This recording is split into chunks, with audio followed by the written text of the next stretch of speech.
소년원과 교도소의 역사 이야기. 오늘은 우리가 보통 잘 생각하지 않는 소년원과 교도소의 역사에 대해 깊게 이야기해볼 거야. 좀 무겁고 진지한 주제 같지만 알고 보면 인간 사회와 법, 그리고 교육이 어떻게 맞물려 돌아가는지 알 수 있어서 흥미로워. 먼저 교도소부터 시작하자. 옛날에는 범죄자 처벌이 지금과 전혀 달랐어. 중세 유럽 시절만 해도 범죄자들은 공개 처형을 당하거나 고문 같은 극단적인 방법으로 벌을 받았지. 그 당시에는 교정보다는 처벌과 공포에 초점이 맞춰져 있었거든. 심지어 때로는 무고한 사람도 벌을 받는 경우가 허다했어.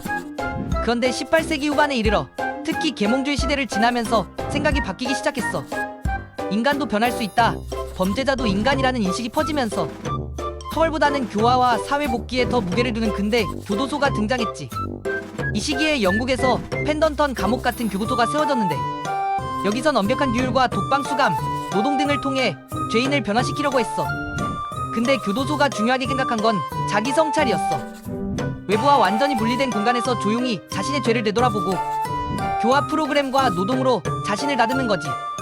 이 모델은 유럽과 미국 전역에 퍼졌고 19세기 말 20세기 초에는 세계 거의 모든 나라가 교도소 시스템을 도입했어. 그런데 여기서 문제도 생겼어.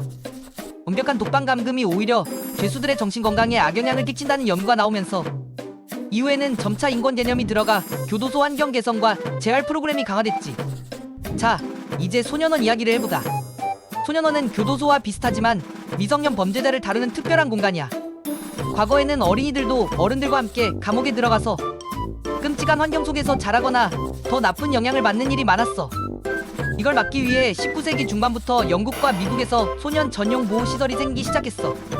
소년원의 기본 목적은 처벌이 아니라 교육과 교화였어. 어린이들은 아직 인생의 방향을 정하는 과정에 있기 때문에 잘못된 길에서 돌아서도록 도와줘야 한다는 생각이 널리 퍼졌지. 그래서 소년원에서는 공부, 직업훈련, 심리상담 같은 다양한 프로그램이 운영됐어. 우리나라에서는 일제강점기 이후 근대 법률과 형사 제도가 도입되면서 소위 소년보호 제도가 정비되기 시작했어.